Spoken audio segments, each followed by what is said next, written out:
In this video, we're going to learn about the basic section of the develop module. This is where we'll probably do 90% of the adjustment of the image. And before we start adjusting any particular image, I want to draw your attention to the histogram up here, because this is our very objective chart showing where the pixels are from black on the left to white, represented on the right, in terms of the distribution of tones in our image. This is a fairly high contrast image, and so there's a lot of tones on the far outside, on both the left and the right, but every image has a different histogram. Here's a lesser exposed, lower exposed image with lower contrast, and we see that we have a grouping of tones more in the middle, not so much on the right side, not so much on the left side. In fact, we really don't have anything in the upper range of this histogram in the brightest area, the whites. Likewise, this image. It's a little underexposed, it's a little low contrast. This image has a big mound of tones just below the mid-tone range, indicating that. Here's a different kind of image, much more high contrast, different kind of histogram there. So the first thing that we want to look at is the histogram, and that's going to tell us more objectively what we want to do to the image. I will mention that I also turn my background around the image to white. You can do this by right-clicking or control-clicking if you're on a Mac, on that background and choosing what color you want. Because what happens when we're at medium gray, which is the default, is brighter parts of our image look brighter to us than they really are. When I have this set to white, it gives me a more objective view intuitively as I look at the image of what bright highlights really are. And what I'm basically going for when I edit an image is highlights that are nice and bright but still have detail, shadows that are dark and rich but still have detail. This is a very high contrast image. I've got dark and rich shadows, but they don't have a lot of detail. I've got bright highlights, maybe that they have a little bit of detail, but I think they could be brought down just a little bit.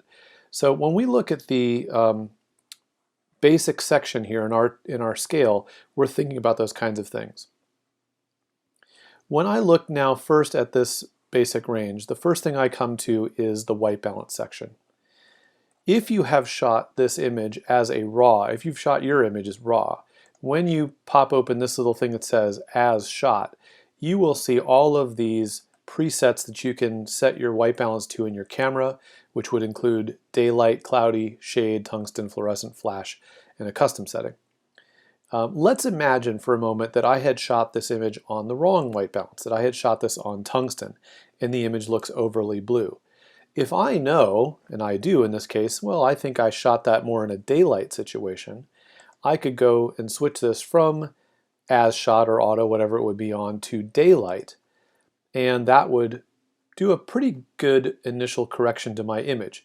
Now it's just giving me a generic daylight white balance setting of 5500 degrees on the Kelvin scale and a little +10 on the tint, which ranges from magenta to green. That's a pretty good start. Image looks all right. There are other ways that I can white balance this image. I can go, and let me switch this back to tungsten for a second, where it looks really blue. If I find something in my image that I trust to be a neutral white, and I'm going to try this number 16 on this door here, I can click and pick up the white balance eyedropper and click on something that I trust to be neutral white. Now you don't want something that is blown out white, but something that's white that has some detail. You can also use something that's gray or something that's black, but it's not as easy sometimes to get a neutral result there. So I'm going to click on that white number 1, and here as well, that did a pretty good job of giving me an initial white balance. It's a little cooler than I initially had with the daylight setting, but pretty close. Now from here, if you want to further adjust it or nudge it one way or the other, you can use the temperature slider and the tint slider. The temperature slider is relating to the Kelvin scale in color temperature. If we move to the right, we're balancing for a higher temperature or cooler looking light source, and so our image is going to look warmer as a result. Let me zoom back out and we can see that. If I bring this farther and farther to the right, we get a warmer looking image because it's trying to balance for a cooler light source, technically a higher temperature Kelvin light source. If I go to the other direction, now we're getting a cooler and cooler looking image as a result. So what you might start by doing is initially picking your closest preset and then asking yourself overall, once you get your eyes adjusted, let your eyes adjust to that image for a second. But now, overall, do I feel that this image should look a little cooler or warmer? Now I can go to the temperature slider and move it that way. Well, maybe this is a kind of a late afternoon image. It is so almost at sunset. Maybe I want this to read a little warmer, so I'm going to move it to the right. Or, no, I feel it should look a little cooler. I can move it to the left. So you can adjust this as you see fit once you sort of have established a decent starting point. I'm going to stick with just regular daylight here. Now you have the tint slider. Tint ranges from more magenta to more green. Trust me that a little bit goes a long way. You don't want to move this very much. But sometimes you feel like the colors are just not quite right. Sometimes a little tint adjustment will work just fine. Now let's look at the next 6 sliders, which are exposure, contrast, highlights, shadows, whites, and blacks. These are tonal range sliders, and they relate very much to the histogram and the tonal scale. Exposure is really controlling your midtones. It's not called midtones, but when you adjust the exposure slider, you are working with the middle of the histogram mostly. This is good if your overall image is too light or too dark. This one is not, but you'll see, like if I switch to this image, which is a little too dark, when I move exposure up, the overall image gets brighter. However, it's not changing very much in the dark shadows or the bright highlights. With this image, I don't think exposure is so much the issue. I'm going to leave that where it is. I'm going to skip contrast. Contrast is kind of an overall indiscriminate adjustment. It's going to push all of your tones out to the outside. It's going to pull all your tones into the inside. I think you can do those adjustments much more accurately with these next 4 sliders.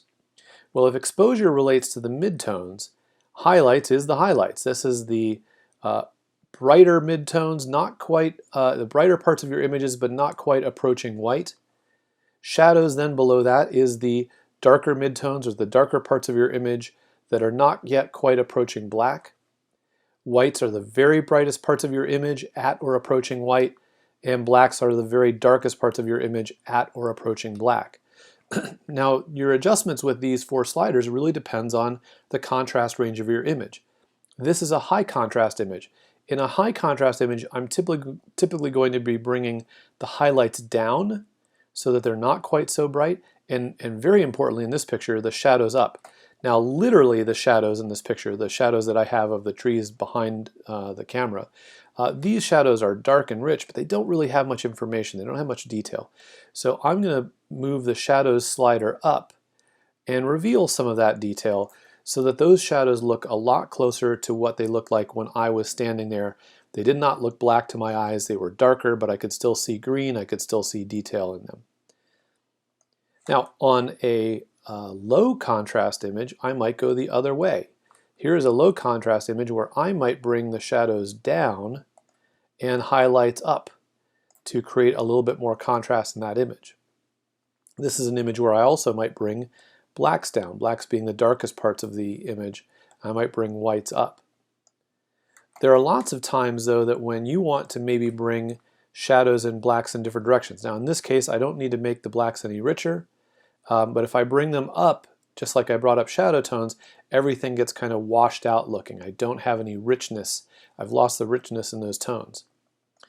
Likewise with the highlights and whites, although I'm bringing highlights down, I don't want to lose the brightness out of the very brightest parts of the image. So sometimes I'm going to bring highlights down to recover some highlight detail, but maybe bring whites up a touch so that I maintain the brightness where I want them to be. Now, if I'm working on a lower contrast image, let's start with this one. Now, first of all, this is shot in the shade, so I'm going to switch this to a shade white balance. I think it's a little on the magenta side, so I'm going to move it just a touch on my tint toward green, and maybe just warm it up a little bit more on the temperature slider. This definitely needs a boost in overall exposure, so I'm going to bring that up. And now I'm looking at my tonal range, and I would say that this needs a little bit more richness in the shadow tones, so I'm going to bring down blacks a little bit. and maybe a little bit more brightness in the highlights, so I might bring up whites. And I'm looking at my histogram as I go, and I'm stretching out. I'm going to zoom in a little bit here so you can see this. I'm stretching out that toe, or shoulder, I guess, if you will, the very head of that curve, so that this little point here starts to reach my white tones,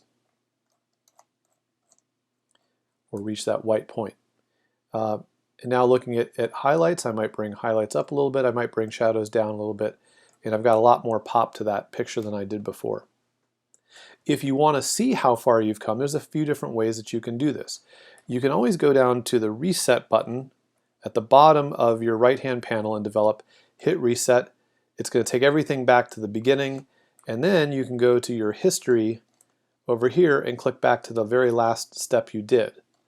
And that's going to show you kind of back and forth. There's where you started, here's where you finished.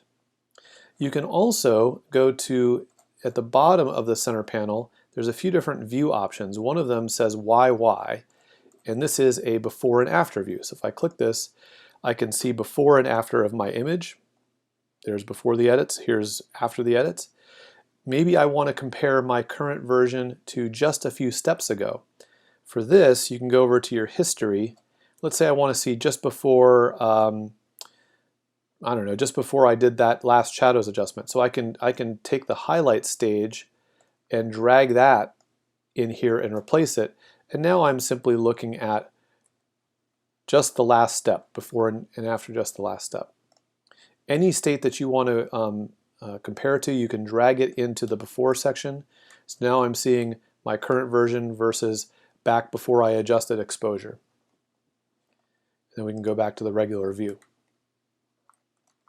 Last thing I want to talk about down here at the bottom is in the presence section.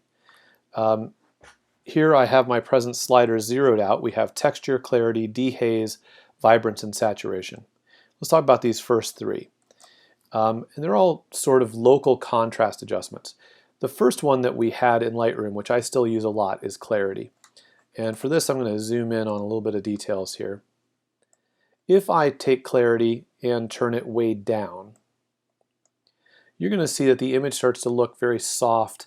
I think the colors kind of look like they're bleeding together. We lose a lot of local contrast in the details. It almost looks like we're looking through a foggy window in a sense. If I take clarity and go up, let's go way up, the image starts to look, I would call it crunchy. There's a lot of local contrast in the details, too much for my taste. I'm going to generally move up clarity, but move it up maybe into about the 30 range. And I think for most images with a good sense of detail, this is going to help the appearance of that detail and make it look a little crisper. There are times when I might bring clarity down a little bit for certain portraiture, for maybe a figure study, a number of things where I want a little softness maybe in the image, but I don't bring clarity very far down. Texture and dehaze. Dehaze is great if you actually have a hazy situation to turn it up to get rid of hazy look. Texture is another local contrast control, and again, if we turn this up, we get also kind of a revealing of local details. We turn it down, we also get kind of a blurry effect. I can't really tell you in super detailed terms how it's different than clarity, but it's a similar kind of feel to clarity. Lastly, vibrance and saturation. And for this, I'm going to zoom back out, and I'm going to go to this image for a second. The problem with saturation, let me zero these both out. The problem with saturation, which we probably know is the intensity of color, is that as we turn it up, certain colors are already pretty intense, like this magenta flower or leaf or something in the background. That got completely saturated really quickly. Saturation is the intensity of overall color. So it's not so great when we have some colors that are already closer to being saturated and colors that are not. Generally speaking, I don't work with saturation unless I have a pretty desaturated image, like I might use a little saturation on an image like this. It's a fairly desaturated picture. But on an image like this, where I want to bring up the lesser intense colors, that's where vibrance is helpful. I think of vibrance like a smart saturation. It's going to find the colors that are less saturated and make them a little bit more intense and leave alone the colors that are already saturated. Generally speaking, I'm going to bring this up maybe into the 30-40 range. I'm tempted this image needs just a little bit more warmth to it. but I'm going to bring that vibrance slider up probably into the 30-40 range for most color images.